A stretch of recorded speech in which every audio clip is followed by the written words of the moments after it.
Panchanantala new athletic club ও Naihati institute of science and কালচারের যৌথ উদ্যোগে 2 দিনব্যাপী বিজ্ঞান মেলা 2026 ও বিজ্ঞান প্রদর্শনী সাড়ম্বরে অনুষ্ঠিত হলো।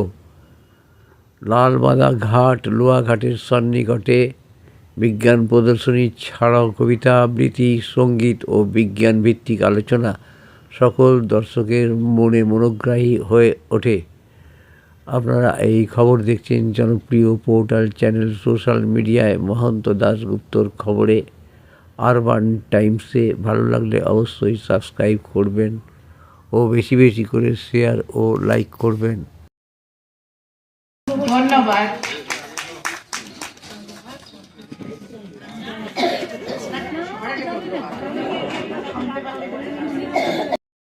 তারা করবে ঠিক করেছে, অনেকক্ষণ রাত হচ্ছে, শীতের রাত, এই জন্য আমরা এবার একদম অন্তিম পর্বে যাবো।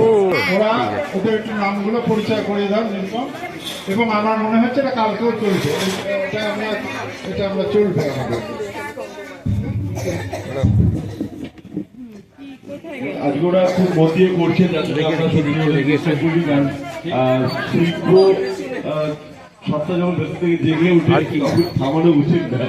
ওরা ওদের মতো যে ছবিটা আজকে তৈরি করছে সেটা হচ্ছে যে প্রকৃতির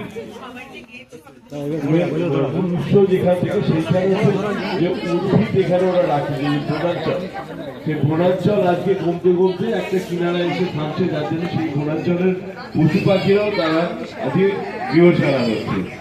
সেইখানে দেখাচ্ছে যে পৃথিবীর যে ধরিত্রী মা, এটাকে দেখাতে চাইছে, এটাই হচ্ছে ওদের মেন উদ্দেশ্য। এখানে 3 জন শিল্পীকে আমরা দেখতে পাচ্ছি, ওরা ওদের নামটা বলছে। কোন ক্লাসটা বলে? আমি ক্লাস 10 ঈশিতা সাহা। পৌলমী সাহা, আমি ক্লাস 11। আমার নাম কঙ্কনা চক্রবর্তী, আমি ক্লাস 11। এবার পুরো ছবিটা দেখি। আমরা দেখতে পাচ্ছি যে অনেকে পড়ার অজুহাত দিয়ে অনেকে অনেক সময় অনেক দূরে চলে যায়, যে 11, 9, 10 এগুলো একটা বড় বড় ঘটনা।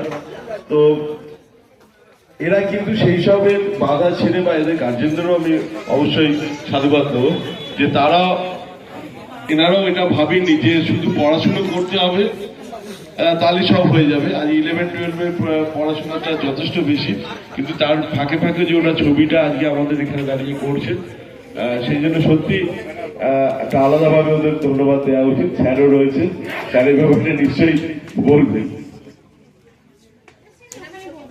এখন আমরা একটা বলবো যে এই শিল্পবিতানকে একটা অভিনন্দন আমাদের তরফে জানানো দরকার।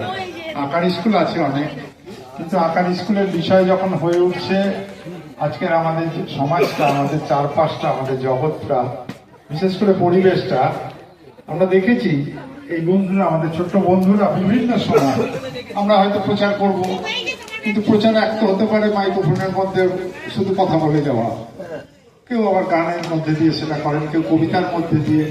শিল্পবিতান এগিয়ে এলো, আমরা ছবির মধ্যে দিয়ে এই প্রতিবাদটা করবো, অর্থাৎ আমাদের পরিবেশটা যাতে নির্মল থাকে, যাতে আমাদের পরিবেশটা আমাদের বাঁচার উপযোগী হয়, সেই কাজটা যারা যেখানে যেভাবে করছেন আমরাও আমাদের ছবি আঁকার মধ্যে দিয়ে সেটা তুলে দেবো। ওইখানে একটা প্রদর্শনী আছে, আর যারা দেখেছেন অন্যদের বলবো, যারা দেখেননি দেখে নেবেন, অনেকগুলো ছবি পরপর আছে, সব এদের আঁকা। বিভিন্ন সময় রাস্তায় দাঁড়িয়ে এরা ছবি আঁকছে, যখন ডিজে বাজছে কালী পুজোর সময়, তখন তার আগে আমরা যখন প্রচার করছি যে একটু শব্দ সুরের হাত থেকে আমাদের রক্ষা করো, তখন ওরা জমায়েতের মধ্যে দাঁড়িয়ে ছবিতে সেই কথাগুলো বলছে, আমাদের মতো করে এরকম গোদা ভাষায় নয়, ছবিতে শিল্পের ভাষায় বলছে।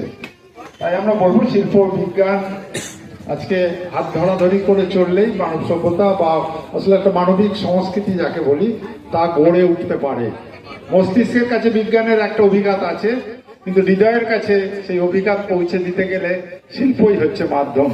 শিল্প এবং বিজ্ঞানের এই যে মেলবন্ধন, এই মেলবন্ধনের কাজে Shilpabitan, Naihati institute of science and culture, Panchanantala new athletic club, Naihati mountaineers and cultural association, আমরা এখন একজোট হয়েছি, তাই নামগুলো শুধু এই কটা বলছে। অন্য জায়গায় এরকম ভাবে অন্য জায়গায় জোট গড়ে উঠছে, হালিশহর বিজ্ঞান পরিষদ, নৈহাটি প্রলয়, আমরা একসাথে থাকতে চাই। আপনাদের সমর্থন ও সহানুভূতি আশা করি।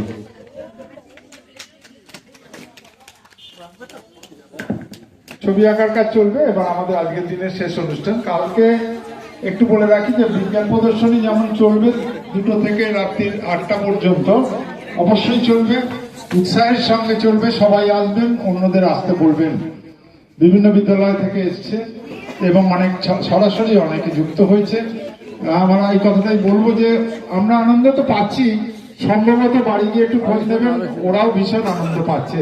দেখেছেন নিজের সন্তান এই রূপে হয়তো আপনার কাছে কম পরিচিত, যখন ও শুনতে অভ্যস্ত তখন ও বলছে কিন্তু, এবং অন্যরা চুপ করে শুনছে।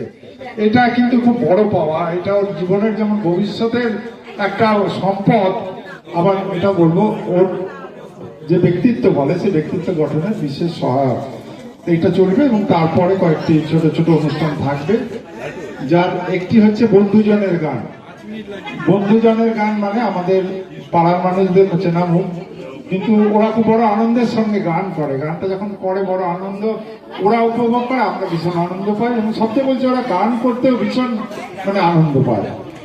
বন্ধুজন কালকে 8:30টার সময় ওদের অনুষ্ঠান। তার আগে আমরা মানসিক স্বাস্থ্য বিষয়ে কিছু আলাপ আলোচনা কালকে করব। মানসিক আমাদের বিশেষ করে আমাদের ছাত্রছাত্রী ভাই বোনেদের নিয়ে যে পরিবারের মধ্যে সমস্যা সেগুলি, এবং তাছাড়া আরো এ ধরনের সমস্যা আছে। আপনারা জানেন যে পারিবারিক স্তরেও নানা সমস্যা আছে, ব্যক্তিগত সম্পর্কের নানা টানাপোড়েন আছে।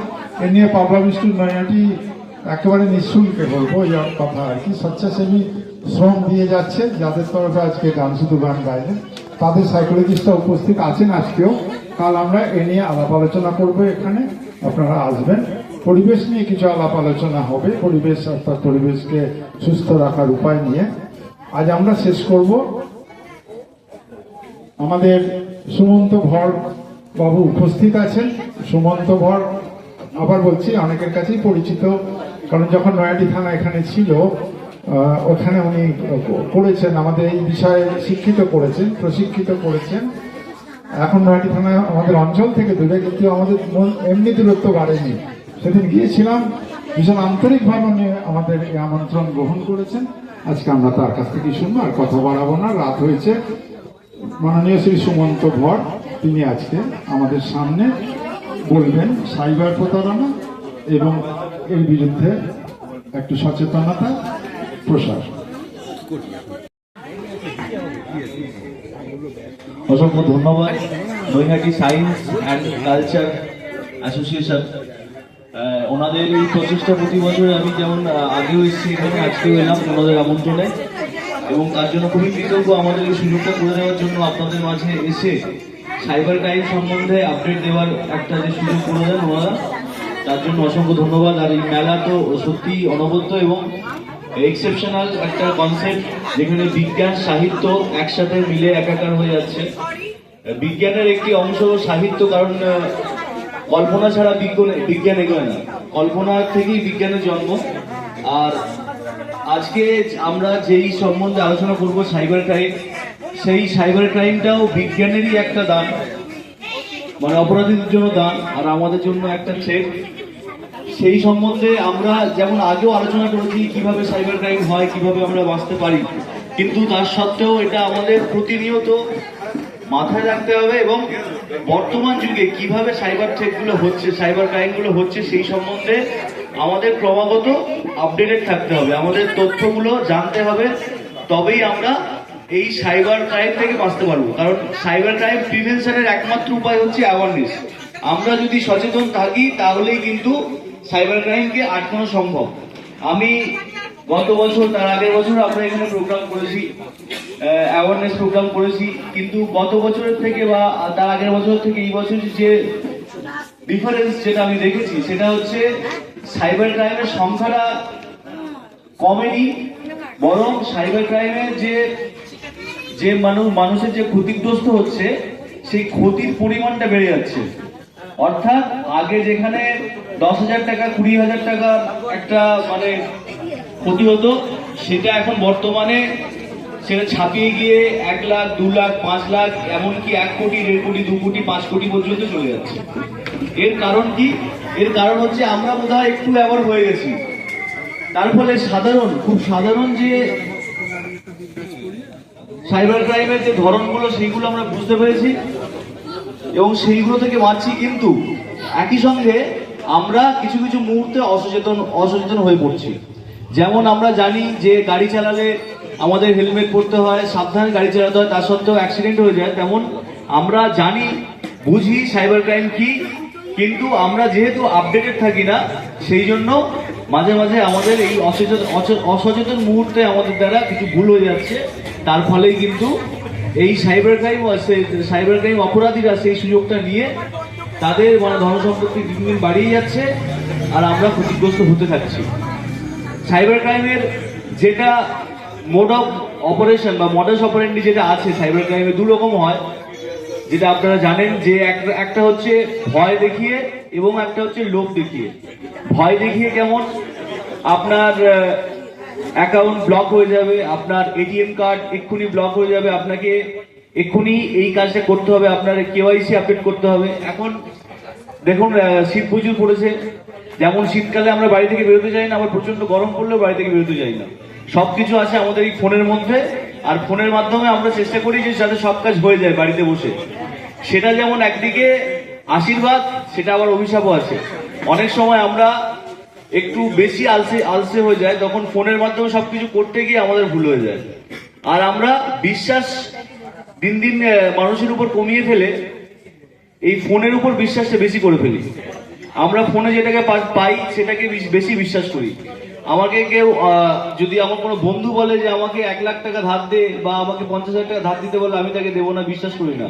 কিন্তু যখন কেউ ফোন করে বলে যে আপনি একটা লটারি জিতেছেন 50,000 টাকা, সঙ্গে সঙ্গে ওইটাকে বিশ্বাস করতে খুব ইচ্ছা করে, কারণ ওটা আমরা চাই হঠাৎ করে যদি পাওয়া যায় কিছু। তাছাড়াও আরো একটা জিনিস আছে যে আমরা কিছু কিছু মুহূর্তে অসচেতন থাকি, বা যখন আমরা কাজ করতে যাই, হঠাৎ করে স্কুলে বেরোচ্ছি, আমরা কাজে যাচ্ছি, স্কুলে যাচ্ছি, সেই সময় একটা ফোন এলো, সেই সময় খুব তাড়াহুড়ো করে ফেলি আমরা।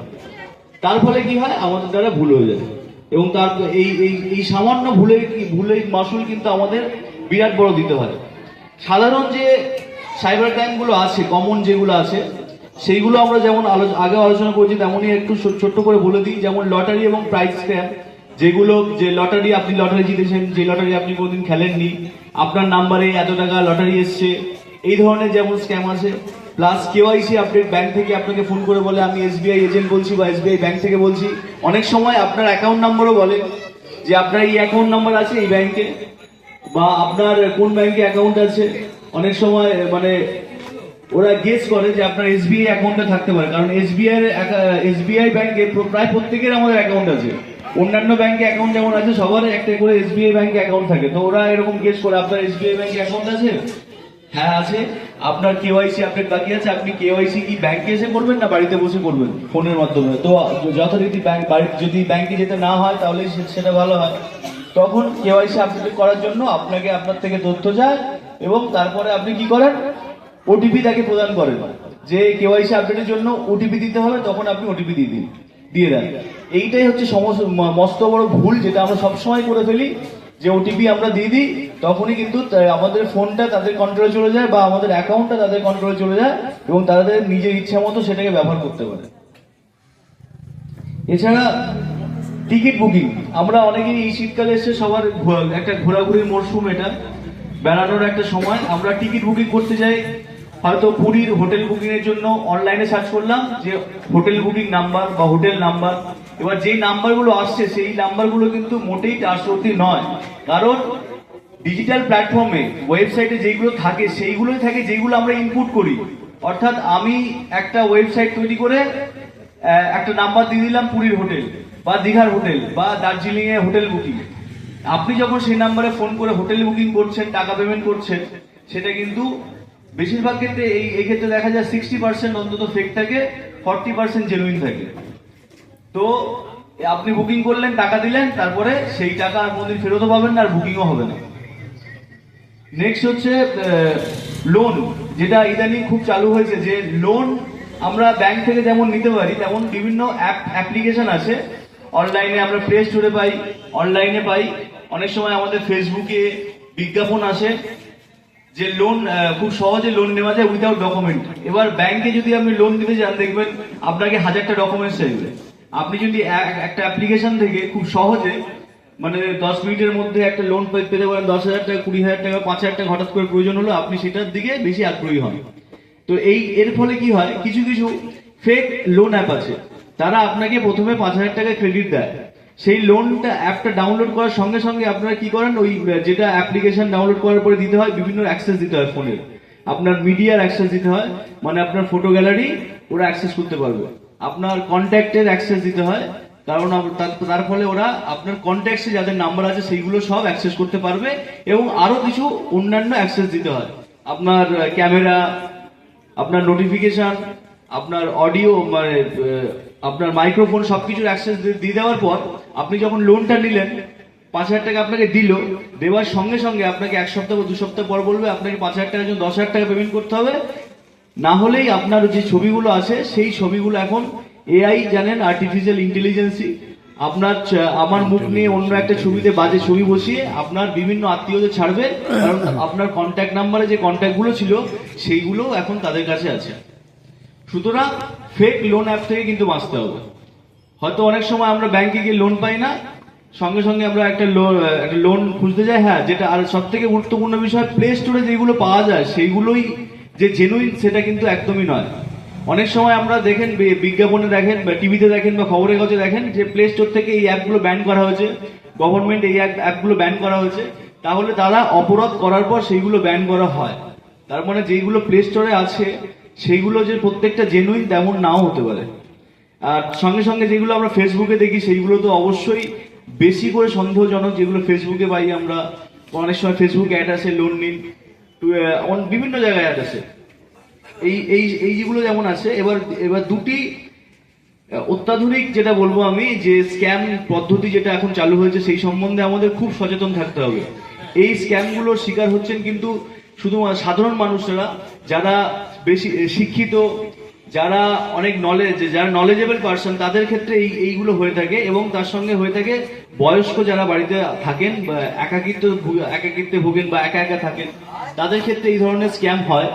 1 নম্বর হচ্ছে ডিজিটাল অ্যারেস্ট জিনিসটা কি, অর্থাৎ পুলিশ আপনাকে গ্রেপ্তার করতে পারে। এবার ডিজিটাল অ্যারেস্ট জিনিসটা কি, পুলিশ আপনাকে অনলাইনে গ্রেপ্তার করবে, মানে এখন তো সবকিছু অনলাইন হয়ে গেছে, তো অ্যারেস্টও এখন অনলাইন হয়ে যাচ্ছে। পুলিশও নাকি আপনাকে অনলাইনে অ্যারেস্ট করবে। কিভাবে? আপনার কাছে একটা ভিডিও কল আসবে, হোয়াটসঅ্যাপে হতে পারে বা ফেসবুকেও ভিডিও কল করা যায়, ইনস্টাগ্রামে করা, সবকিছুতেই ভিডিও কলের অপশন আছে।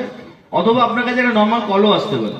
কল এসে প্রথম আপনাকে ভয় দেখাবে কি, আপনার নামে সিম তোলা হয়েছে, সেই সিম থেকে একটা অ্যাকাউন্ট খোলা হয়েছে, সেই অ্যাকাউন্টে এত কোটি টাকার একটা ফ্রড হয়েছে এবং সেই কেসে আপনার নাম জড়িয়ে আছে। সঙ্গে সঙ্গে আপনাকে হোয়াটসঅ্যাপে কিছু তথ্য দেবে, কিছু খবর, যে এই কেসে অমুক জন অ্যারেস্ট হয়েছে, ওই কেসে সেই জন অ্যারেস্ট হয়েছে। এবার আপনি ভাববেন এটা জেনুইন। তারপরে আপনার কিভাবে ইনভলভমেন্ট আছে সেটা দেখাবে কিভাবে, আপনাকে আপনার একটা আধার কার্ড পাঠাবে, আপনারই আধার কার্ডের ছবি আপনাকে পাঠাবে, যেটা খুব সহজেই কিন্তু অ্যাভেলেবেল। আমরা জেরক্স করতে যাই, একটা আধার কার্ড জেরক্স করতে গেলাম, একটা দরকার, 4টে জেরক্স করলাম, 2টো রাস্তায় পড়ে গেল, আমরা কেউ খেয়াল করি না। তো এরকম আধার কার্ড খুব সহজেই পাওয়া যায়। সঙ্গে সঙ্গে আপনার নামের একটা এটিএম কার্ডের ছবি ওরা পাঠাবে, অথবা একটা পাসবুকের ছবি পাঠাবে যাতে আপনার নাম আছে। আপনি ভাববেন জেনুইন, কিন্তু আবারও এআই দিয়ে খুব সহজেই কিন্তু আপনার নামে একটা সেম দেখতে, মানে ভোটার কার্ড, আধার কার্ড বা আপনার নামের একটা এটিএম কার্ড খুব সহজেই তৈরি করা যায় এখন, জাস্ট 2 মিনিটের কাজ।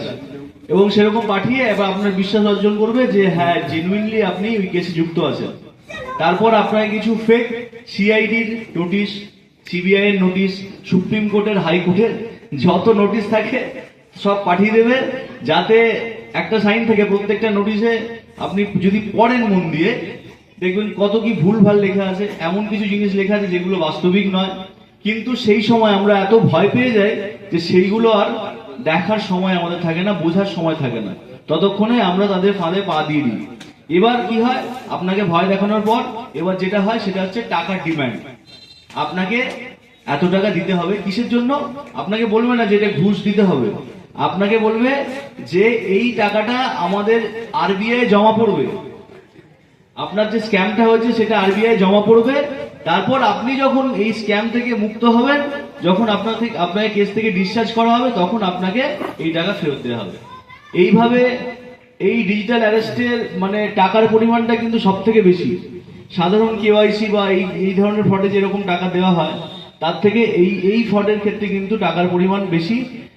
বহু ক্ষেত্রে কোটি ছাড়িয়ে যায়, মানে প্রচুর কোটি কোটি টাকা দিয়ে দেয় এই ডিজিটাল অ্যারেস্ট থেকে বাঁচার জন্য। এবার কি করে, আপনাকে বলে যে আপনি মোবাইলে ভিডিও কল করতে থাকুন, আপনি সবসময় মোবাইলে ভিডিও কল করবেন, সবসময় ভিডিও কলে রাখবে, আপনাকে দেখতে থাকবে, বলবে আপনাকে ডিজিটাল অ্যারেস্ট করা হবে। এরপর আপনার থেকে বিভিন্নভাবে টাকা চাইবে। এবার আপনাকে বলবে যে কাউকে বলবেন না, তাহলে কিন্তু তারাও জড়িয়ে যাবে, বিভিন্নভাবে ভয় দেখাবে। এইগুলো বেশিরভাগ ক্ষেত্রে দেখা যায় যে বয়স্ক মানুষ যারা বাড়িতে থাকেন একা একা, তাদের সাথে এই ধরনের ফ্রডগুলো বেশি হয়। কারণ বয়সের সাথে সাথে মানুষ একটু আইন সম্পর্কে বেশি সচেতন হয়, তারা চেষ্টা করে সাধারণত যে আইনকে মেনে চলা। যখনই তাদের কাছে এরকম একটা ফোন আসে যে আপনি কোনো একটা অপরাধে যুক্ত হয়েছেন, তখনই সে চেষ্টা করে নিজেকে নির্দোষ প্রমাণ করা। সেই নির্দোষ প্রমাণ করতে গিয়ে তাদের কথা মতো এরকম টাকা দিয়ে দেয়। তো এটা গেল ডিজিটাল অ্যারেস্ট, যেটা বর্তমানে খুবই মানে সাম্প্রতিককালে অনেক ঘটনা ঘটেছে, কিছু অ্যারেস্টও হয়েছে, কিন্তু সেই অ্যারেস্ট দিয়ে এই ডিজিটাল অ্যারেস্ট কিন্তু ঠেকানো যাবে না যতক্ষণ না মানুষ সচেতন হবে। এর সঙ্গে মানে পায়ে পা বাড়িয়ে চলছে ইনভেস্টমেন্ট স্ক্যাম, যাতে ব্যাংকের এমপ্লয়ি যারা ব্যাংকে কাজ করেন তারাও প্রতারিত হচ্ছেন, সাধারণ মানুষ প্রতারিত হচ্ছেন, এবং অনেক শিক্ষিত লোক এতে প্রতারিত হচ্ছেন। এর কারণটা কি? লোভ। ইনভেস্টমেন্ট স্ক্যামটা কি আমরা সবাই জানি যে শেয়ার মার্কেটে টাকা খাটানো যায়, এবং শেয়ার মার্কেট থেকে সবার একটা ধারণা আছে যে প্রচুর টাকা পাওয়া যায়। আপনাদের কাছে বিভিন্ন সময় হোয়াটসঅ্যাপে, এবং যারা হোয়াটসঅ্যাপ ছাড়া টেলিগ্রাম ইউজ করেন, টেলিগ্রামে দেখবেন বিভিন্ন সময় আপনাদের কাছে ইনভেস্টমেন্ট টিপ আছে, যে এতে ইনভেস্ট করুন, ওতে ইনভেস্ট করুন, আপনি এত টাকা পাবেন, এত টাকা গ্যারান্টেড পাবেন। তো এদের টার্গেটটা থাকে, প্রথম টার্গেটে এদের যে মোডাস অপারেন্ডির প্রথম স্টেপটা হচ্ছে আপনাকে ইনভেস্টমেন্ট টিপস দেওয়া। এবার দেখা যায় ওদের টিপস নিয়ে কিছু লোক লাভবান হয়েছে। লাভবান হওয়ার পর এবার ওরা বলবে কি, আমরা একটা মিউচুয়াল ফান্ডের মধ্যে একটা ফান্ড তৈরি করছি, যাতে আমরা ভালো শেয়ার কিনতে পারবো, এবং তার ফলে মাসে আমার 20% 50% লাভ হবে। একটা মাসে যদি আপনি 50% আপনাকে কেউ প্রফিট দেখায়, তাহলে বছরে প্রায় 600%, যেটা সম্ভব নয়, কোনোদিনই বাস্তবিক নয়। কিন্তু ততক্ষণে ওই আমরা লোভের শিকারে পড়ে যাই, লোভের ফাঁদে পড়ে যাই, এবং আমরা মনে করি যে না, এটা সম্ভব। আর একটুখানি নলেজ থাকে, সামান্য নলেজ থাকে যে শেয়ার মার্কেটে প্রচুর টাকা পাওয়া যায়, আর অলরেডি আমি পাচ্ছি যেহেতু, তাহলে এটা পেতেই পারি, অসম্ভব কিছু না। এবং ওরা কিছু ফেক অ্যাপ্লিকেশন তৈরি করে। সেই অ্যাপ্লিকেশনে আপনি যখনই ওদের ফাঁদে পড়ে গেলেন, ওরা আপনাকে নিজের আয়ত্ত নেওয়ার পর আপনাকে একটা অ্যাপ্লিকেশন ডাউনলোড করতে বলে, অথবা একটা ওয়েবসাইটে একটা অ্যাকাউন্ট খুলিয়ে দেয়। সেই অ্যাকাউন্টটা একটা ট্রেডিং অ্যাকাউন্ট যেমন হয় সেই রকম দেখতে। তো আপনি যখন প্রথম 10,000 টাকা ইনভেস্ট করলেন, আপনাকে ওই ট্রেডিং অ্যাপে দেখাবে আপনি 10,000 টাকা ইনভেস্ট করেছেন, আপনার 15,000 টাকা প্রফিট হয়েছে দুদিনের মধ্যেই। দুদিনে আপনার 10,000 থেকে 15,000 হয়ে গেল। তারপরে আপনি টাকাটা উইথড্র করবেন, সেই টাকাটা উইথড্র হয়ে আপনার অ্যাকাউন্টে আসবে ফার্স্ট। তারপর আপনি ইনভেস্ট করতে শুরু করবেন, এবং ওই অ্যাপে দেখাবে আপনি 50,000 টাকা ইনভেস্ট করলেন, ওটা একদিন পর দেখাবে 1 লাখ হয়ে গেছে। আপনি আবার 1 লাখ টাকা ইনভেস্ট করবেন, দেখাবে 5 লাখ হয়ে গেছে। এবার আপনি যখন উইথড্র করতে চেষ্টা করবেন যে 1 লাখ টাকা আমার হয়ে গেছে বা 5 লাখ টাকা হয়ে গেছে, আপনি যখনই উইথড্র করতে চেষ্টা করবেন, তখনই আপনার সাথে বিভিন্ন রকম প্রতারণার মানে জাল ফেলা হবে, যে আপনার ক্রেডিট স্কোর কম আছে, আপনাকে আরো কিছু ইনভেস্ট করতে হবে, আপনাকে এই যে ইন্টারেস্ট আপনি পাবেন টাকা তোলার সময়, ক্যাপিটাল গেইন, তার যে ট্যাক্স, সেই ট্যাক্সটা অ্যাডভান্স দিতে হবে। এরকম বিভিন্ন রকম কথা বলবে। আপনারা তখন মনে হবে যে এই কথাগুলো বলছে সঠিক, ট্যাক্সটা আমাদের দিতে হবে, কিন্তু ট্যাক্স কোনোদিন অ্যাডভান্স দিতে হয় না। তো আপনাকে বিভিন্ন রকম বুঝিয়ে আপনার থেকে এরকম টাকা নিতে থাকবে। এরকম করে করে আপনি দেখবেন হয়তো 1 কোটি টাকা ইনভেস্ট করে দিয়েছেন, কিন্তু কিছুই আর মানে উইথড্র করতে পারছেন না। তারপরে মানে যখন ঘুম ভাঙবে, সকাল হবে, তখন আপনারা আসবেন থানায়। তো এরপরে আপনার দুটো সমস্যা হবে। এক তো আপনার টাকা গেল, যেই 1.5 কোটি টাকা গেল, প্লাস বিভিন্ন স্টেট থেকে পুলিশ আপনাকেও খুঁজতে পারে। কেন? আপনি যখন যে 10,000 টাকা দিয়েছিলেন, প্রথম যে 15,000 টাকা আপনাকে দিয়েছিল, সেটাও কাউকে চিট করে দেওয়া। আপনাকে যখন 15,000 টাকা দিয়েছিল, কাউকে বলেছিল যে তুমি এই অ্যাকাউন্টে 15,000 টাকা পাঠাও, তো সে আপনাকে পাঠিয়েছিল। এবার সে যখন অভিযোগ করবে, তখন কি দেখা যাবে? আপনার অ্যাকাউন্টে টাকা এসছে। তো আপনি হয়ে গেলেন আমার অপরাধী। আপনি যেমন ভিকটিম হলেন, তার সঙ্গে সঙ্গে অপরাধীও হয়ে গেলেন। এইরকম সমস্যা। তারপরে আপনার অ্যাকাউন্ট ব্লক হয়ে যাবে, আপনার টাকা যাবে। আর আপনি এই যে একজন শিক্ষিত ব্যক্তি যখন এরকম একটা ফ্রডের শিকার হয়, তখন আর সে কাউকে বলে না, আশেপাশে কাউকে বলে না, লজ্জা পায় যে এরকম হয়েছে। আমি কাউকে বললে লোক কি ভাববে, আমি যদি আমার সাথে এরকম হয়ে গেল। তো আশেপাশে আর কাউকে বলতে চায় না, সে নিজের মধ্যে থাকে, ফ্যামিলিকেও বলে না, ফ্যামিলি অনেক পরে জানতে পারে। তারপরে ফ্যামিলিতে অশান্তি, এত টাকা চলে গেল। তো এইভাবে প্রায় কোটি কোটি লোক, মানুষ কোটি কোটি টাকা খোয়াচ্ছে। যদি সাবধান থাকা যায়, তাহলেই আমরা এর থেকে বাঁচতে পারবো। তাহলে সাবধান আমরা কি করে থাকবো? যেমন আমরা মানুষকে বিশ্বাস করি না, আমরা এখন বর্তমানে মানুষকে খুব কমই বিশ্বাস করি স্বাভাবিকভাবেই, তেমনি ফোন কল এলেও, ফোন কলে যখন কেউ কিছু বলবে, তখন কিন্তু আমাদের সেই অবিশ্বাসের জায়গাটা ফোন কলেও রাখতে হবে। ফোন করে কেউ বলছে মানে সেটা সঠিক, সেটা নয়। এবার আপনার যদি ফোন করে কেউ কিছু বলে, আপনার নামে কেস হয়েছে, আপনার কেওয়াইসি আপডেট হয়েছে, আপনি একটুখানি সময় নিন, সঙ্গে সঙ্গে কিছু না করে একটু সময় নিয়ে ভাবুন। একটু সময় নিয়ে যদি ভাবেন, তাহলেই কিন্তু এই সমস্যাটা থেকে মুক্তি পেয়ে যাবে। একটু সময় নিয়ে ভাবলেই বুঝতে পারবেন যে এটা প্র্যাকটিক্যাল জিনিস নয়। আপনাকে যদি বলে কেউ একদিনে 500 টাকা 50% প্রফিট দেবে, সেটা বাস্তবিক সম্ভব না। আপনাকে কেওয়াইসি আপডেটের জন্য যদি কেউ ওটিপি চায়, আপনার সঙ্গে একটু যদি ভাবেন, আপনার মাথায় আসবে। আমরা টিভিতে খবর, নিউজে সবসময় দেখি যে একটাই কথা, প্রতিদিন আমাদের কাছে মেসেজ আছে যে ওটিপি শেয়ার করবেন না, কোনো আননোন লিঙ্কে ক্লিক করবেন না, কোনো আননোন লিঙ্কে ক্লিক করে কোনো অ্যাপ্লিকেশন ডাউনলোড করবেন না। এই তিনটে জিনিস যদি আমরা মাথায় রাখতে পারি, যে কোনো আননোন সোর্স থেকে আমরা কোনো অ্যাপ্লিকেশন ডাউনলোড করবো না। এখন দেখবেন প্রত্যেকে সোশ্যাল মিডিয়া ইউজ করি, সোশ্যাল মিডিয়া ইউজ করার সময় আমাদের কিন্তু খুব সাবধান থাকতে হবে, কারণ সোশ্যাল মিডিয়াতেও আস্তে আস্তে এরকম ইনফিল্ট্রেশন হচ্ছে। কিরকম? আপনি তো সোশ্যাল মিডিয়া ইউজ করছেন, এখন অনেকেই দেখবেন হোয়াটসঅ্যাপের স্ট্যাটাস নর্মালি ডাউনলোড করা যায় না। এবার অনেকে কি চায় যে স্ট্যাটাসটা ডাউনলোড করবে, কেউ সেই স্ট্যাটাসটা দিয়েছে, ভালো লেগেছে, সেটা ডাউনলোড করবো। ইউটিউবে ভিডিও আছে, সেটা আমি ডাউনলোড করবো, কিন্তু ডাউনলোড করা যায় না নর্মালি। তার ফলে কি হয়? আমরা বিভিন্ন রকম আউটসোর্স অ্যাপ ডাউনলোড করতে থাকি, এবং সেই অ্যাপসগুলোতে কিন্তু বিভিন্ন রকম ম্যালওয়্যার থাকতে পারে, স্পাইওয়্যার থাকতে পারে, যেগুলো আপনার যেমন ডেটা নেবে, আপনার ভিডিও, আপনার ফটো অ্যাক্সেস করবে, তেমনি আপনার ফোনে একটা ম্যালওয়্যার ঢুকিয়ে আপনার ব্যাংক অ্যাকাউন্ট পর্যন্ত যেতে পারে, আপনার ফোন নাম্বার, যেমন আমরা রিসেন্টলি একটা কেস পেয়েছি, তার ফোনে যত এসএমএস আসছে, সেই একটা নাম্বার ডাইভার্ট হয়ে যাচ্ছে। যখন এসএমএস আসছে ডাইভার্ট হয়ে যাচ্ছে, এবার যে করেছে ওটা, সে অবভিয়াসলি তার ডেটা একটু চেক করেছে, চেক করে হয়তো ফোন থেকেই ক্রেডিট কার্ড বা ডেবিট কার্ডের নাম্বার পেয়ে গেছে, এবং সেখান থেকে ট্রানজাকশন ইনিশিয়েট করছে। যখনই ওটিপি আসছে, অটোমেটিক ফরওয়ার্ড হয়ে যাচ্ছে। তো এটা কিসের জন্য হচ্ছে? আমাদের অসাবধানতার জন্য, মানে অতি চালাকির জন্য। হোয়াটসঅ্যাপ স্ট্যাটাস কেউ ডাউনলোড করতে পারে না, আমি পারি। বিভিন্ন রকম হোয়াটসঅ্যাপ অ্যাপ্লিকেশন পাওয়া যায়, যেটা প্লে স্টোরে পাওয়া যায় না, আমরা ক্রোম থেকে ডাউনলোড করি। হোয়াটসঅ্যাপের স্ট্যাটাস আপডেট করার জন্য ডিলিটেড মেসেজ দেখা যাবে। এটা এখন বর্তমান প্রজন্মের একটা এরকম একটা কুল ব্যাপার থাকে, যেটা কেউ পারছে না, আমি সেটা করব, এবং তার ফলে সবাইকে দেখ আমি এটা পারি। কিন্তু যেই জিনিসটা আপনি ফ্রিয়ে পাচ্ছেন, সেটা কিন্তু অবশ্যই আমাদের পক্ষে ক্ষতিকারক। ফ্রিয়ে কোনো জিনিস পাওয়া যায় না। আমরা ফেসবুক ইউজ করি, হোয়াটসঅ্যাপ ইউজ করি বিনামূল্যে, কিন্তু তারও একটা মূল্য আছে। আমাদের প্রতিনিয়ত আমাদের ডেটা কিন্তু ফেসবুক, হোয়াটসঅ্যাপ সবকিছুতে যাচ্ছে। আপনি যখনই একটা গুগলে সার্চ করবেন যে আপনি ফিজ দেখবেন আপনার প্রত্যেকটা প্ল্যাটফর্মে, আপনার ফেসবুকে, আপনার হোয়াটসঅ্যাপে আপডেটে দেখবেন অ্যাড, বিজ্ঞাপন আসতে থাকবে। কারণ আমরা প্রতিটা মুহূর্তে যা কিছু ইউজ করি, প্রত্যেকটা জিনিস আমাদের মনিটর হচ্ছে এখন সোশ্যাল মিডিয়ার মাধ্যমে, ক্রোমের মাধ্যমে, সবকিছু কিন্তু এখন মনিটর হচ্ছে বাইরে থেকে।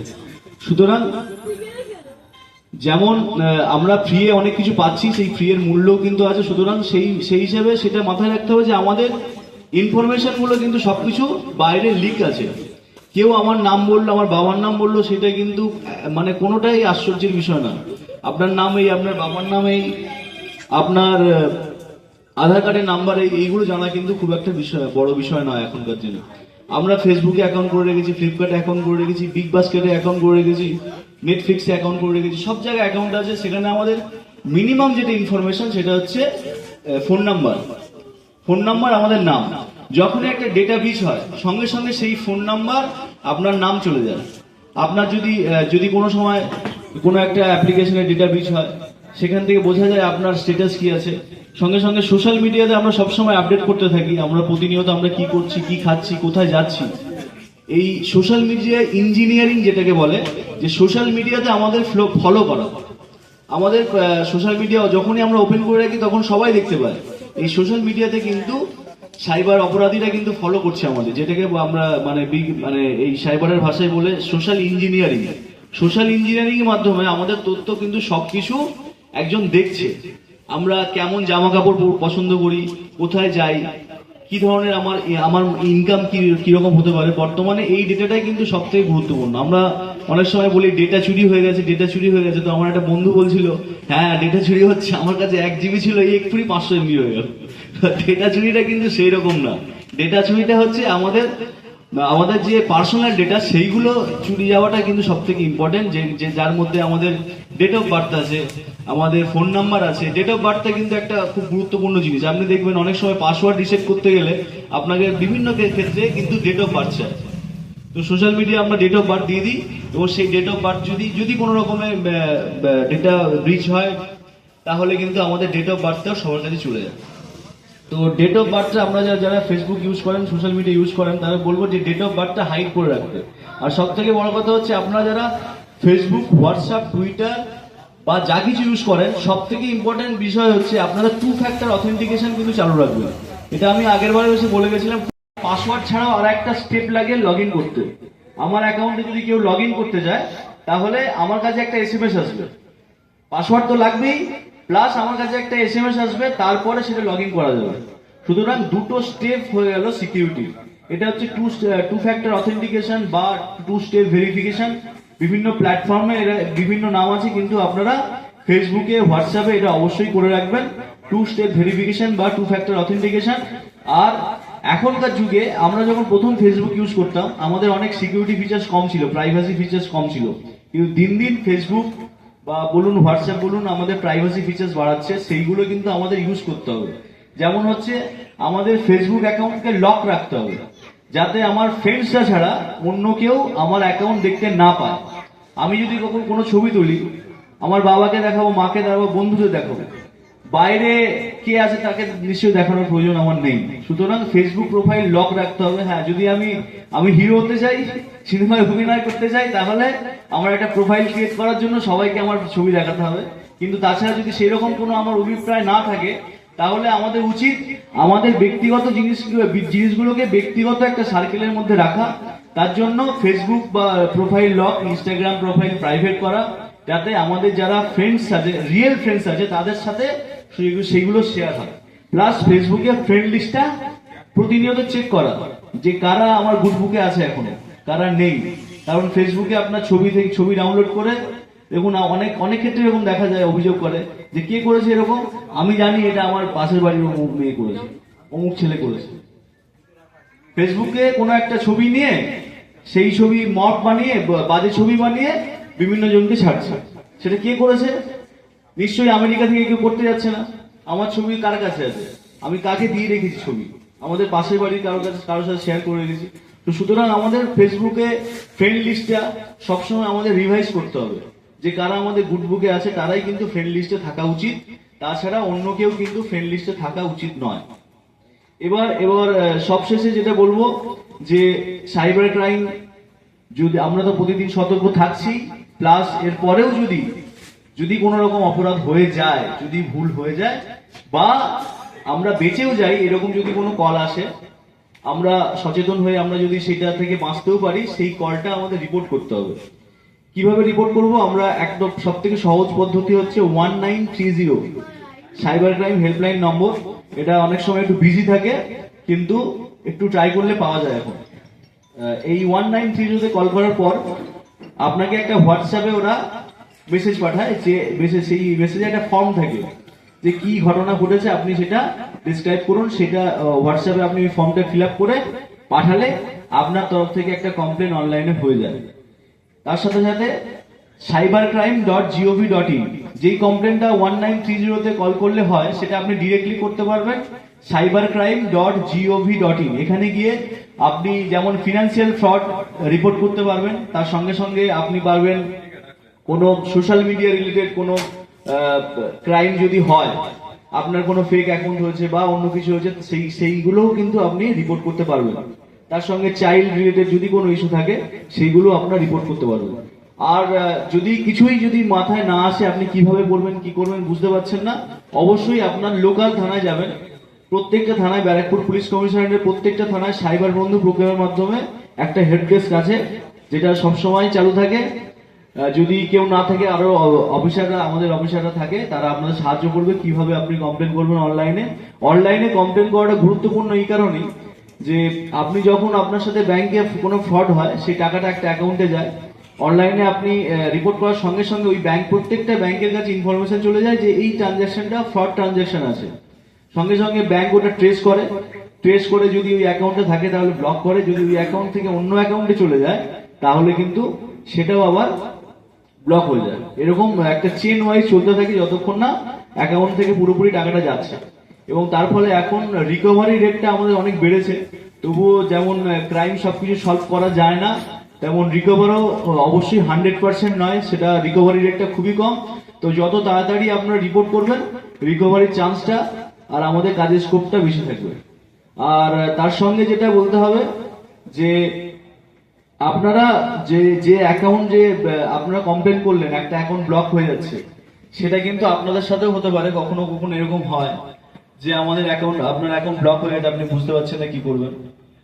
যাদের দোকান আছে, সামান্য ছোটখাটো চায়ের দোকান আছে, আপনার পেমেন্ট নেন, এবার কোনো একটা সাইবার অপরাধের টাকা আপনার অ্যাকাউন্টে ঢুকে কিন্তু এরকম হয় যে আপনার অ্যাকাউন্ট ব্লক হয়ে যায়।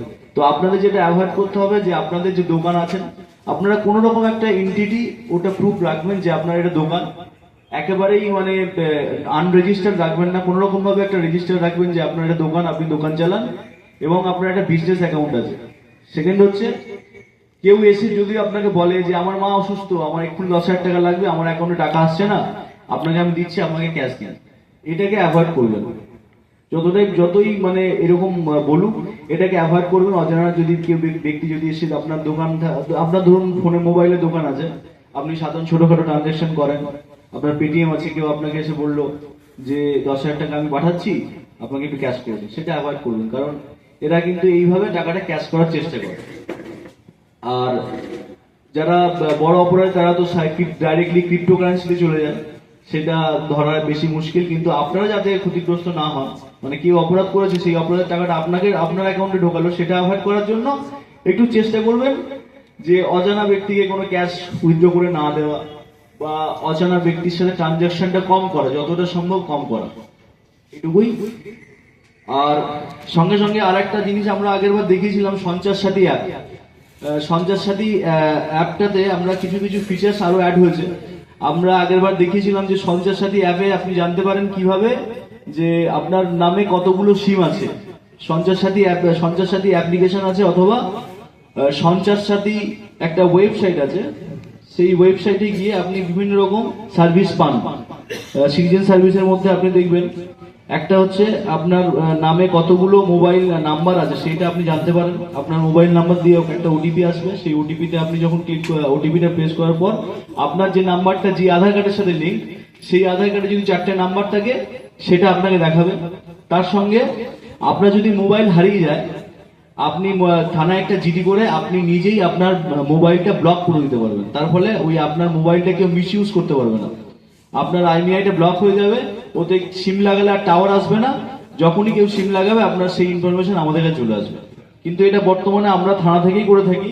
যখনই আমাদের কাছে কোনো মোবাইল লস রিপোর্ট হয়, আমরা সেটা জিডি করার সাথে সাথে এই সঞ্চার সাথী অ্যাপের মাধ্যমে আমাদের যে পুলিশ পোর্টাল আছে ওখানে গিয়ে আমরা যে ব্লক করে দিই, যাতে আপনার মোবাইলটা মিস ইউজ না হয়, প্লাস যখনই কেউ সিম ইনসার্ট করবে সেই ইনফরমেশন আমাদের কাছে আসে। আর একটা হচ্ছে, আমরা অনেক সময় সেকেন্ড হ্যান্ড মোবাইল কিনি বিভিন্ন দোকানে গিয়ে, বা কারো থেকে সেকেন্ড হ্যান্ড মোবাইল কিনি। এবার সেটা হতে পারে কেউ চুরি করার, হতে পারে কারো হারিয়ে গেছে, সে কুড়িয়ে পেয়ে দোকানে সেকেন্ড হ্যান্ড হিসেবে বিক্রি করে দিয়েছে। এবার আপনি সেটা কিনতে গেছেন, আপনি কিনলেন, কেনার পর দেখলেন আপনার কাছে থানা থেকে ফোন যাচ্ছে, আপনি যখন সিম ইনসার্ট করুন, ওই যে বললাম সিম ইনসার্ট করলে আমাদের কাছে ইনফরমেশন চলে আসবে যে ওই সিম ওটা এই নাম্বারটা ইউজ হচ্ছে, তখন আমরা আপনাকে ফোন করবো। এক তো আপনি ফোনটা ইউজ করতে পারবেন না, তারপরে আপনার কাছে একটা ফোন যাবে যে আপনি যে একটা মোবাইল কিনেছেন রিসেন্টলি যে মোবাইলটা ইউজ করেছেন ওটা কিন্তু চুরির ফোন আছে বা হারিয়ে যাওয়া ফোন আছে, ওটা আপনাকে ফেরত দিতে হবে। কিছু করার নেই, আপনার 5,000 টাকা দিয়ে কিনেছেন সেকেন্ড হ্যান্ড মোবাইল, এবার আপনাকে গিয়ে ফেরত দিয়ে আসতে হবে। তবে ভয় পাওয়ার কিছু নেই, একটু লস হবে কিন্তু মোবাইলটা আপনাকে ফেরত দিতে হবে। এইবার এর থেকে বাঁচার জন্য একটা উপায় হচ্ছে, এই সঞ্চার সাথীতেই একটা সার্ভিস আছে, know genuineness of your mobile handset. আপনি যখন কোনো মোবাইল কিনছেন সেই মোবাইলের IMEI নাম্বারটা কিন্তু দেখতে পাবেন, *#06#। এই নাম্বারটা প্রেস করলে সঙ্গে সঙ্গে আপনার মোবাইলে আপনার IMEI নম্বরগুলো চলে আসে। সেই আপনি যখন মোবাইল কিনছেন সেই IMEI নম্বরটা মোবাইলে দেখে নিন, দেখে ওই IMEI নম্বরটা এখানে ইনসার্ট করুন সঞ্চার সাথী অ্যাপ্লিকেশনে বা ওয়েবসাইটে। ওখানে ইনসার্ট করার পর দেখাবে যেটা এই মোবাইল IMEIটা ব্ল্যাক লিস্টেড কিনা। তো এক্ষেত্রে আমরা মোটামুটি 80% শিওর হতে পারেন এটা চুরির বা হারানোর নয়, কিন্তু হতে পারে আপনি মোবাইলটা কেনার পর কেউ রিপোর্ট করলো, সেটা খুবই কম সম্ভাবনা। কারণ হচ্ছে আমরা যখনই এখন মোবাইল হারানোর রিপোর্ট পাই সঙ্গে সঙ্গে আমরা ব্লক করে দিই। আরো একটা ইম্পর্টেন্ট জিনিস হচ্ছে, আমরা মোবাইল হারানোর পর, যেটা আমি জাস্ট আসার আগেও একটা কেস যেটা শুনে এলাম, ওনার মোবাইল হারানোর পর সেই দিনে আবার ওনার অ্যাকাউন্ট থেকে টাকা চলে গেছে। অর্থাৎ মোবাইলে ঠিকঠাক পিন দেওয়া ছিল না 1 2 3 4, তো 1 2 3 4 কেউ ট্রাই করলেই খুলে যাবে। এবার সেটা হারিয়ে যাওয়ার পর যে পেয়েছে সে 1 2 3 4 ট্রাই করেছে, এবার ওখানে মোবাইল নাম্বার আছে, সিম আছে, সবকিছুই আছে। ফোনপেতে গিয়ে forgot password, forgot pin, bank অ্যাকাউন্টের যে অ্যাপ্লিকেশন আছে সেখানে ফরগট পাসওয়ার্ড করে দিলেন, করে ওই যেহেতু সিমটা তখন চালু আছে তো ওই সিমেই ওটিপি আসবে, ওটিপি থেকে পিন চেঞ্জ করে বা পাসওয়ার্ড চেঞ্জ করে আপনার অ্যাকাউন্ট থেকে টাকা তুলতে পারে। তো যখনই আপনার কোনো মোবাইলে হারিয়ে যাবে, আপনার প্রথম কাজ হবে কিন্তু ব্যাংকে একটা ইনফর্ম করা যে আমার এই নাম্বারটা যেন এখন কিছুদিনের মতো অন্তত অনলাইন ট্রানজাকশন সব রকম বন্ধ থাকে। আর হচ্ছে মোবাইলটা সঙ্গে সঙ্গে একটা জিডি করে আপনি মোবাইলের নতুন কানেকশন নিয়ে নিলে এই ঘটনাটা আর করতে পারবেন। IMEI নাম্বারটার জন্য আপনাকে sancharsati.gov.in ওখানে গিয়ে দেখবেন আপনার know genuineness of your mobile handset, অথবা মোবাইল অ্যাপও আছে সঞ্চার সাথী অ্যাপ, যেটা নিয়ে রিসেন্টলি একটু কন্ট্রোভার্সি হয়েছে। আচ্ছা, নাম্বারটা *#06#।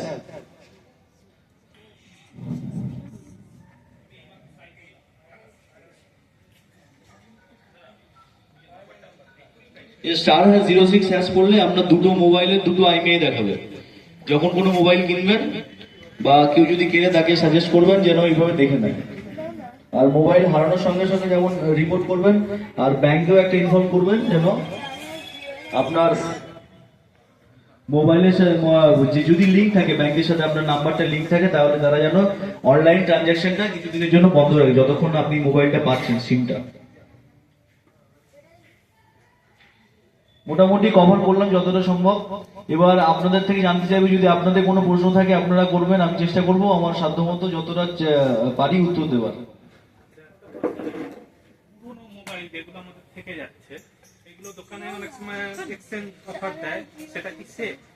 হ্যাঁ, অবশ্যই। আপনি যখন পুরনো মোবাইল বিক্রি করে দিলেন, এক্সচেঞ্জ করলেন, তার প্রুফটা রাখবেন, আপনি বেচে দিয়েছেন, কিছু দিচ্ছে না, জাস্ট নিয়ে নিচ্ছে, দেখা যাচ্ছে কিছু একটা প্রুফ রাখা দরকার। যে ওটা তো রিসিভ করছে না সে। আপনার ওই পেতে থাকে, ওই পেমেন্টের বিলে দেখবে, অনলাইনে থাকে, বিলে থাকে যে এক্সচেঞ্জে এত টাকা এসছে, কিছু একটা প্রুফ রাখা দরকার। তাছাড়া এমনি খুব একটা অসুবিধা নেই, তবে কেনার ক্ষেত্রেই বেশি অসুবিধা। আর আরেকটা জিনিস, যে আমরা ধরুন অনলাইন পারচেস করি, শপিং অ্যাপ ছাড়া বাদ দিয়ে অনেক সময় ওয়েবসাইট থেকেও ডাইরেক্ট পারচেস করি, সেক্ষেত্রে কি কি সাবধানতা নেওয়া উচিত? সেক্ষেত্রে একটাই সাবধানতা, ওই যে মানে লোভের ফাঁদে না পড়া, 1 টাকায় শাড়ি, 1 টাকায় টিভি, এগুলো অ্যাভয়েড করা। আর সব থেকে বড় কথা হচ্ছে, আমরা যখন বাজার করি, আমি দেখি আমার দিদি আছে, মানে ডিম কিনতে যায় ওই দোকান থেকেই ডিম কিনবে, আলু কিনলে সেই দোকান থেকে আলু কিনবে, মানে বিভিন্ন ট্রাস্টেড সোর্স আছে আমাদের বাজার করার ট্রাস্টেড সোর্স আছে। আমাদের মানে জামা কাপড় কেনার ট্রাস্টেড সোর্স আছে, প্রত্যেকের একটা ট্রাস্টেড সোর্স আছে যে আমরা ওখান থেকে বাজার করি, ওখান থেকে জামা কাপড় কিনি। তেমনই যেগুলো ট্রাস্টেড সোর্স আছে ফ্লিপকার্ট, অ্যামাজন, এইগুলো থেকেই কেনা দরকার। আর যখনই আপনি অন্য কোথাও থেকে কিনবেন, কিছু একটা হচ্ছে জিনিসটা আপনার খারাপ আসতে পারে, যখনই খারাপ আসবে আপনি রিটার্ন করতে যাবেন, তাদের রিটার্ন পলিসি ভালো নাও হতে পারে। সেইগুলো যেমন জেনুইন প্রবলেম আছে, তার সাথে এবার যেটা ফ্রডের যেটা চলে আসে, যে একটা ফেক একটা এরকম তৈরি করে আপনাকে একটা বাজে জিনিস পাঠালো, এবার যখনই ডেলিভারি করতে আসছে আপনাকে বললো আপনার ডেলিভারি অন দ্য ওয়ে, আপনি এই টাকা পাঠান, ওইটা করুন, সেটা করুন, আপনার ডেলিভারির জন্য ওটিপি লাগবে, আপনার লোকেশন কনফার্ম করতে হবে, আপনি এটা করুন, ওটা করুন, এইরকম বিভিন্ন জিনিস চলে আসে। আর আরেকটা জিনিস, এটা ক্রেডিট কার্ড। এই একটা সবসময় আমি অভিযোগ শুনি, যখনই ক্রেডিট কার্ডে কোনো একটা মানে কমপ্লেন আসে, তখনই আমি শুনি যে আমাকে জোর করে দিয়ে দিয়েছে। এইটা কিন্তু হতে দেবেন না, জোর করে কেউ আপনাকে কিন্তু ক্রেডিট কার্ড ধরাতে পারবে না যতক্ষণ না আপনি রাজি হয়ে যাবেন। যতই পার্সিউ করুন, আপনি বলবেন আমার ক্রেডিট কার্ড ইউজ করতে পারি না, আমি ক্রেডিট কার্ড নেবো না। মোবাইলটা যেমন আমাদের ইউজ করতে জানতে হবে, তেমন ক্রেডিট কার্ডটাও কিন্তু ইউজ করতে জানতে হবে, তবেই আমরা নিতে পারবো। তাছাড়া দরকার নেই ক্রেডিট কার্ড নেওয়ার। কারণ ক্রেডিট কার্ড যখনই নেবেন, আমি গ্যারান্টি দিচ্ছি আপনার 1 সপ্তাহের মধ্যে আপনার কাছে কল আসবে আপনার ওটিপি ক্রিয়েট করার জন্য, এই করুন ওই করুন। কারণ এই মানে ক্রেডিট কার্ড যেগুলো সেলার যারা হয়, তারা কিন্তু ডিরেক্টলি ব্যাংকের এমপ্লয়ি হয় না, তারা থার্ড পার্টি হয়। এই ডেটাটা প্রচুর ব্রিচ হয়। আমি যখন প্রথম ক্রেডিট কার্ড ইউজ করেছি, আমি কাউকে বলিনি আমি ক্রেডিট কার্ড নিয়েছি। আমার কাছে একটা ফোন ছিল, আপনি ক্রেডিট কার্ড দিয়েছেন? কিন্তু ম্যাক্সিমাম টাইমে ব্যাংক থেকেও এরা অপারেট করে, ব্যাংকে বসে। এবার সেটা কে করে সেটা বড় কথা। আজকে আপনি এসবিআই এর ব্যাংকের একটা নিয়ে এসেছেন আমাদের সামনে, প্রমোট হচ্ছে এসবিআই ব্যাংক। দেখা গেল এসবিআই ব্যাংকে বসে আমাকে ইয়ে করছে, আপনি এক্ষুনি চলে আসুন, এমার্জেন্সি দরকার আছে, অফিসে চলে আসুন, আমি কাজ ফেলে গেলাম, গিয়ে আমাকে একটা ক্রেডিট কার্ড ধরিয়ে। এই ধরিয়ে দেওয়াটা থেকে অ্যাভয়েড করতে হবে। আপনাকে যখনই বলবেন ক্রেডিট কার্ড, এটা আমি অনেকজনের থেকে শুনেছি যে ক্রেডিট কার্ড জোর করে দিয়েছে, আপনি নিন, এই তো কি আপনার কিছু প্রয়োজন নেই, আপনি শুধু রেখে দেবেন, তো আপনি ইউজ করলে করবেন, না করলে না করবেন, আপনার ফ্রি আছে, কোনো চার্জ নেই, আপনি নিয়ে নিন। এবার ওই ক্রেডিট কার্ডটা আপনি ইউজ করতে পারছেন না, 1 বছর পর আপনার কাছে ফোন আসবে, আপনি ক্রেডিট কার্ডটা বন্ধ করতে চান, আপনি ইউজ করেন না, হ্যাঁ বন্ধ করতে চাই, তাহলে কি করতে হবে, আপনার নাম্বারটা দিন ক্রেডিট কার্ডের। স্বাভাবিক ব্যাপার, আপনি ভাবছেন যে ক্রেডিট কার্ড বন্ধ করতে গেলে নাম্বার তো দিতে হবে, আপনি নাম্বার দিয়ে দিলেন, দেখুন আপনার কাছে ওটিপি আছে, আপনি ওটিপিটাও বলে দিলেন। আর ক্রেডিট কার্ড বন্ধ করা খুব মুশকিল, একটা বন্ধ করার আরেকটা চলে আসবে অটোমেটিক, আপনি বুঝতেই পারবেন না। তো ক্রেডিট কার্ডটা একটু অ্যাভয়েড করবেন। যারা ব্যাংক থেকে যতই আপনাকে পার্সিউ করুক যে ক্রেডিট কার্ড নিন, এটা কিন্তু অ্যাভয়েড করবেন। আর যেটা বলছিলাম, শপিং যেটা করবেন, অবশ্যই ট্রাস্টেড যে অ্যাপ্লিকেশন গুলো আছে সেই সোর্স গুলো থেকে আমরা শপিং করুন, অনলাইন শপিং করুন। অবশ্যই মানে বিজ্ঞান আমাদেরকে এগিয়ে নিয়ে যায়, আমাদেরকে এগিয়ে যেতে হবে, কোনোভাবে আমরা সেই অন্ধকারের জগতে আর চলে যাব না।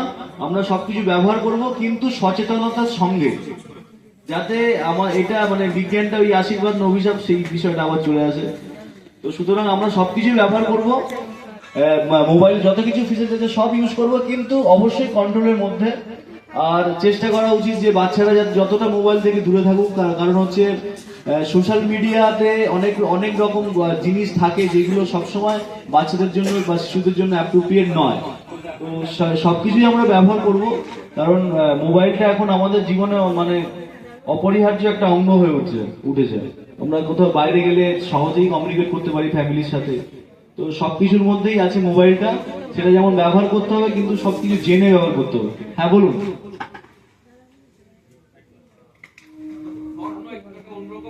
হ্যাঁ অবশ্যই। কেন্দ্রীয় সরকারের বড় বড় মন্ত্রীরা নাম করছি না,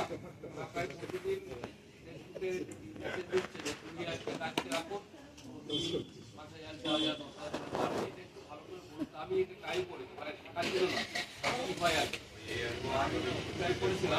আচ্ছা, এটা হচ্ছে যে আগামী বছর ইনভেস্ট করবো। সায়েন্সের মোস্ট অ্যাডভান্স জিনিস যেটা হচ্ছে আর্টিফিশিয়াল ইন্টেলিজেন্সি। এটা সম্বন্ধে নিশ্চয়ই সব অনেকেই জানেন। এখন আর্টিফিশিয়াল ইন্টেলিজেন্সের মাধ্যমে ওই আমাদের মানে ওই নতুন একটা গান এসছে সাইয়া রাত, সেটা কিশোর কুমার গাইছে। তো সেটা যেমন হচ্ছে, তেমন কেন্দ্রীয় মন্ত্রী বলছে আপনাকে এই টাকা ইনভেস্ট করুন, এটাও খুব সহজ। তো দুটোই সবকিছুই করা যায়। তো আর্টিফিশিয়াল ইন্টেলিজেন্সের মাধ্যমে আমি এখানে দাঁড়িয়ে আছি, আবার বাইক চালাচ্ছি, ঠিক আছে। মানে এখন অনেক কিছু আমরা অনেকভাবে ব্যবহার করছি এআইটাকে।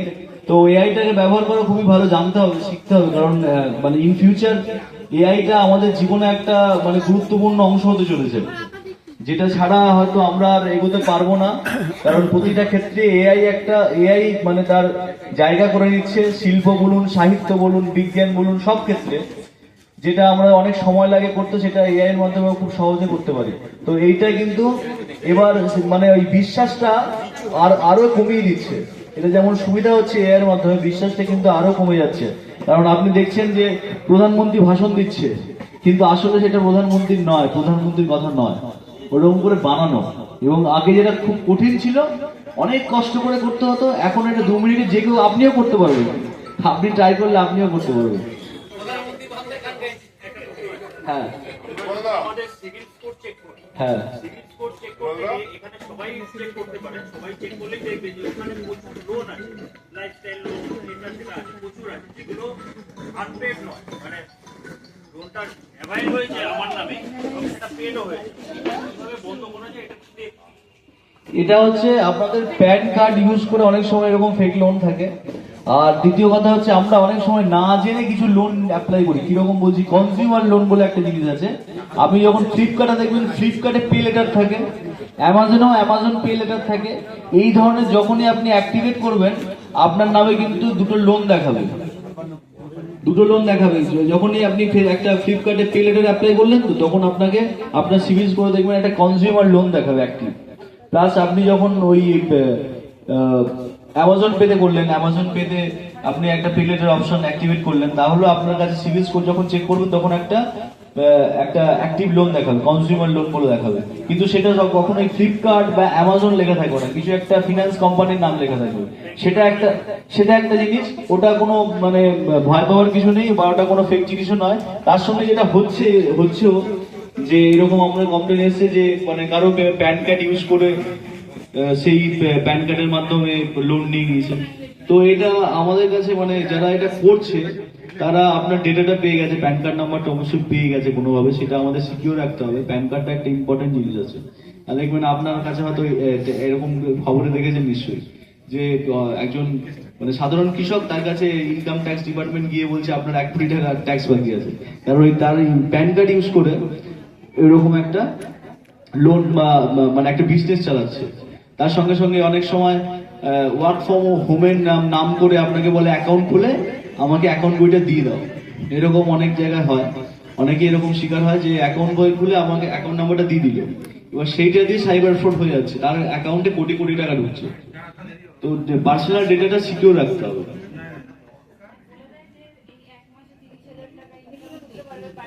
হ্যাঁ, এইগুলো তো থাকবে। এইগুলো আমি আপনাকে যত বলবো শেষ হবে না, কারণ এই কথাগুলোর মানে মূল জিনিসটা একই। একটা হয় লোভ দেখাবে, না হয় আপনাকে ভয় দেখাবে। এবার সেটা বিভিন্ন সময় বিভিন্ন রকম ভাবে পরিবর্তন হবে, যেই সময় যেটা ট্রেন্ডিং চলছে সেটা বলবে। এটা সবসময় চেঞ্জ হতে থাকবে। যেভাবে আমরা ফোন করতাম, প্রত্যেক সময় আমরা উপকৃত হয়েছি, সহযোগিতা পেয়েছি। এই মানুষটার অ্যাবসেন্সে আমরা কার সাথে যোগাযোগ করবো এবং তার নাম্বার বা কিভাবে কি করবো যদি একটুখানি আমাদের বলে দেন। আচ্ছা, আমার জায়গায় যিনি আসছেন মুক্তার হোসেন বলে একজন অফিসার আছেন, আমাদের ব্যাচমেট। আমি যাবার পর আমার মানে এখান থেকে ট্রান্সফার হওয়ার পরেই ও আসবে এবং ও জায়গাটা নেবে। তো তার সাথে আপনারা যোগাযোগ করতে পারবেন, ঠিক আছে? তার মানে কন্ট্যাক্ট নাম্বারটা আমার এখন জানা নেই, পার্সোনাল নাম্বার জানা আছে, সেটা নিশ্চয়ই এখন শেয়ার করা উচিত হবে না। অবশ্যই সে এলে আপনারা যোগাযোগ করতে পারবেন। তার সঙ্গে অবশ্যই থানায় যখনই যাবেন তখনই আমাদের সাইবার হেল্প ডেস্ক খোলা থাকে, সকাল থেকে একদম রাত্রি 10টা-11টা পর্যন্ত। তারপরেও যদি কোনো সমস্যা হয়, থানা তো সবসময় অ্যাভেলেবেল, থানাতে সবসময় যাওয়া যায়। তাহলে আশা করি আজকের মতো কোনো প্রশ্ন নেই। আশা করি সবাই সচেতন থাকবেন এবং সুরক্ষিত থাকবেন। হ্যাঁ বলুন। হ্যাঁ, সবই অ্যাভেলেবেল, ডেট অফ বার্থ সবকিছু অ্যাভেলেবেল। কিন্তু মানে আমাদেরকে ধরে নিয়ে চলতে হবে যে আমাদের সবকিছু সব জানা আছে, আমাদের সবকিছু অলরেডি লিঙ্ক। এটা জেনে রেখে আমাদেরকে সাবধান থাকতে হবে। যখনই আমাদের কাছে এরকম আসবে তখনই আমাদেরকে অ্যাভয়েড করতে হবে। অলরেডি আমাদের ডেটা সবকিছু লিঙ্ক, এমন কিছু ডেটা নেই আমরা বলতে পারবো না যে চলে গেছে। মানে আমার মানে সমস্ত ডেটা লিক হয়ে গেছে, অনেক ডেটা মিস হয়েছে। আমরা যখন থেকে সোশ্যাল মিডিয়া ইউজ করছি, মানে বিভিন্ন অনলাইন প্ল্যাটফর্ম ইউজ করছি, প্রত্যেকটা প্ল্যাটফর্মে দেখবেন ডেটা ব্রিচের আপনাদের কাছে খবর আছে যে এত লক্ষ ডেটা চলে গেছে, ইউজার ডেটা। সেই ইউজার ডেটাদের মধ্যে আমরাও আছি, সুতরাং প্রত্যেকে ডেটা চলে গেছে। তার জন্য আমাদের সবসময় সচেতন থাকতে হবে, আর পাসওয়ার্ডগুলো একটু আপডেট করতে থাকতে হবে, যেগুলো আমরা করি না। সোশ্যাল মিডিয়া ওই একবার সে লগ ইন করার পর ওই একই লগ ইনে চলতে থাকে সবসময়। অসংখ্য ধন্যবাদ। আর একবার ধন্যবাদ জানাই Naihati institute of science and cultural অ্যাসোসিয়েশনকে, যাতে মানে ওনাদের এই যে মানে এই বিজ্ঞান মেলা চলতে থাকবে আগামী বছরেও। আশা করি এইভাবেই মানে মানুষকে বিজ্ঞান মনস্ক এবং সাহিত্য মনস্ক একসঙ্গে করতে থাকবে। ধন্যবাদ। অভিনন্দন আমাদের সকলের তরফে, আমাদের সংস্থার তরফে।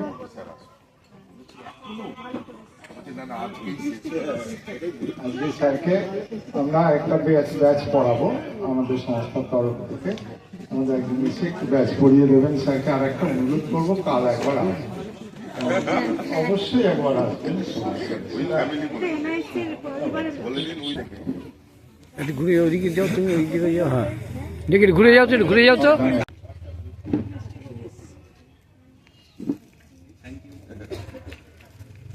সকলের তরফে আমরা একটা অভিনন্দন জানাচ্ছি।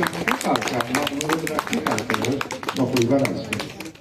ধন্যবাদ সবাইকে, থ্যাংক ইউ সবাইকে। মানে শুভরাত্রি জানিয়ে আজকে প্রোগ্রামটা আমাদের শেষ করছি। ধন্যবাদ।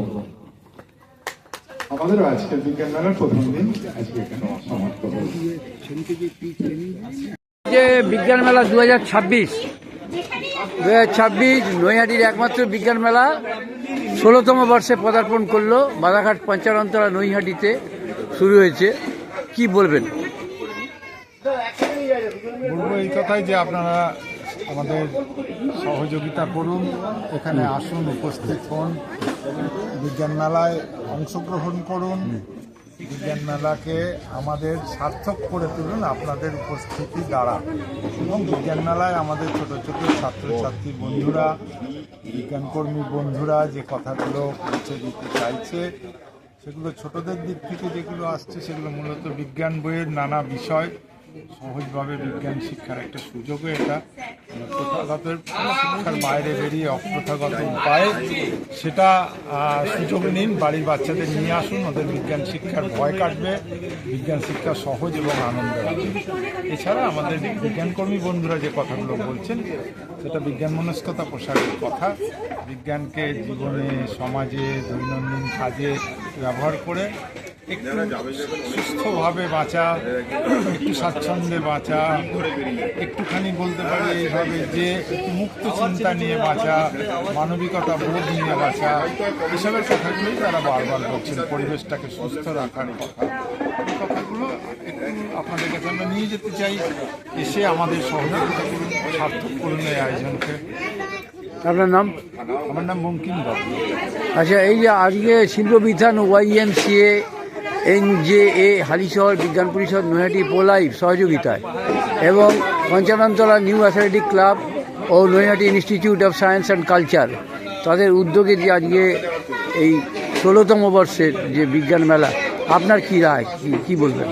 কতটা সফল হলো আজকে প্রথম দিনে? বলছি যে আমরা যেদিকেই যাই সে বিজ্ঞান ছাড়া আমাদের চলবে না। আমরা পাহাড়ে যাই বা ফুটবল খেলি বা শিল্প নিয়ে আমরা চর্চা করি, যেটাই বিজ্ঞান ভিত্তিক সবটাই আমাদের, আবার আমাদের ছাড়াও বিজ্ঞানের চলবে না, এটাও একটা ঘটনা। তা আমরা এখানে সেইটাই দেখা যায় যে খুব সহজভাবে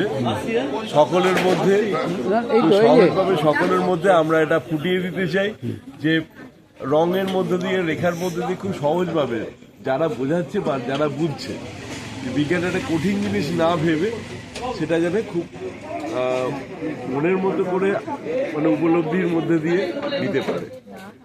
কারণ বিজ্ঞান ছাড়া কোনো কিছু চলে না, বা পরিবেশ ছাড়াও কোনো কিছু চলে না। সেইগুলোকে আমরা এখানে সকলের মধ্যে বুঝিয়ে দেওয়ার চেষ্টা করছি, এবং যেটা আমরা বিজ্ঞানের কাছ থেকে পেয়েছি সেটাকে আমরা কীভাবে ভালো কাজে লাগাতে পারি এবং যেখানে সমস্যা সেটা থেকে কী করে বেরিয়ে আসতে পারি, এটা নিয়ে আমাদের এখানে আলোচনা, এবং আলোচনাটা সকলের মধ্যে ছড়িয়ে দেওয়ার জন্যে আজকে আমরা এই মেলাটার আয়োজন করেছি। এবং তার সঙ্গে আমরা সবাই এতগুলো সংস্থা একসঙ্গে হই, কারণ ঐক্যবদ্ধভাবে একটা কাজ করলে সেই প্রচেষ্টাটা আরও সফল হয়, এটা আমরা জানি এবং সেটা আমরা বিশ্বাস রাখি। আমরা আজকে 16তম বর্ষে একইভাবে আমরা এগিয়ে চলেছি এবং ভবিষ্যতে আরও যাতে এগিয়ে চলতে পারি আমাদের সেটা একটা দৃঢ়তা সবাইকার মধ্যেই রাখতে হবে, এটাই আমার নামটা আপনার বলেন। আমি নিরুপম ঘোষ, চিত্রশিল্পী। আমরা থানার আধিকারিক বাবুকে নৈহাটি জেনে নেবো, নৈহাটি থানার কী বলবেন? আজকে তো আপনার বক্তব্য শোনার জন্য সবাই চুপ, সাইলেন্স প্লিজ ছিল সব। কী বলবেন, কতটা সফল মনে করছেন আজকের এই বিজ্ঞান মেলা? কতটা সফল সেটা তো ভবিষ্যতে দেখা যাবে, যদি একটু মানে সাইবার অপরাধ যদি একটুও কমে, যতটুকু কমবে ততটুকুই আমাদের সাফল্য। এটা তবে একদিনে হবে না, বা 10 দিন আমাদের চলতে থাকবে, এরকম অ্যাওয়ারনেস চলতে থাকবে, কারণ আমাদের সবসময় সতর্ক থাকতে হবে আর এটাকে একটা অভ্যাসে পরিণত করতে হবে। যেমন আমরা বাড়ি থেকে বেরোলে ঘরে তালা দিয়ে বেরোই, তেমন আমাদের সাইবার সিকিউরিটিটাকেও সেই আমাদের জীবনের একটা অবৈধ অঙ্গ করে তুলতে হবে, আর একটা অভ্যাস করে তুলতে হবে যে সাইবার সিকিউরিটি, সাইবার ফ্রড থেকে আমরা কীভাবে সিকিউর থাকবো।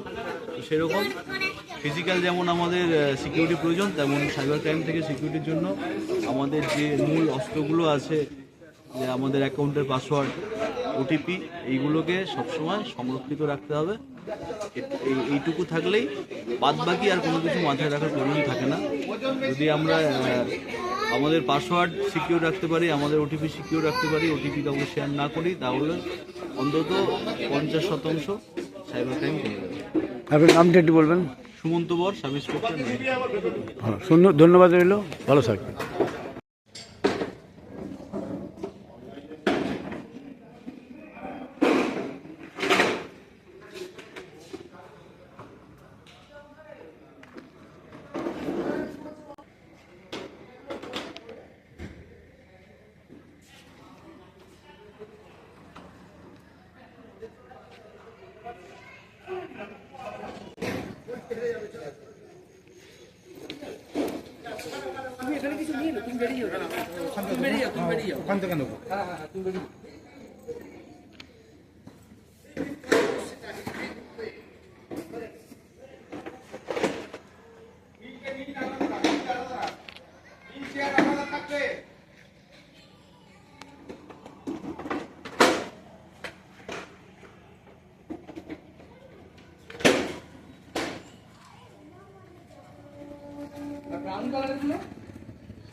সেকেন্ড হ্যান্ড মোবাইল কিনবেন বা বিক্রি করবেন, এক্সচেঞ্জ করতে চান পুরনো phone? Pappu mobile, Naihati Hazinagar fire ব্রিগেডের ঠিক পাশে আপনার মোবাইলের সেরা ঠিকানা। Samsung, Redmi, Realme, Oppo, Vivo, iPhone সহ যে কোনো ব্র্যান্ডের মোবাইল এখানে পাবেন 50 থেকে 80% ছাড়ে, তাও আবার গ্যারেন্টি সহকারে। হোলসেল ও রিটেল দুই পাওয়া যায়।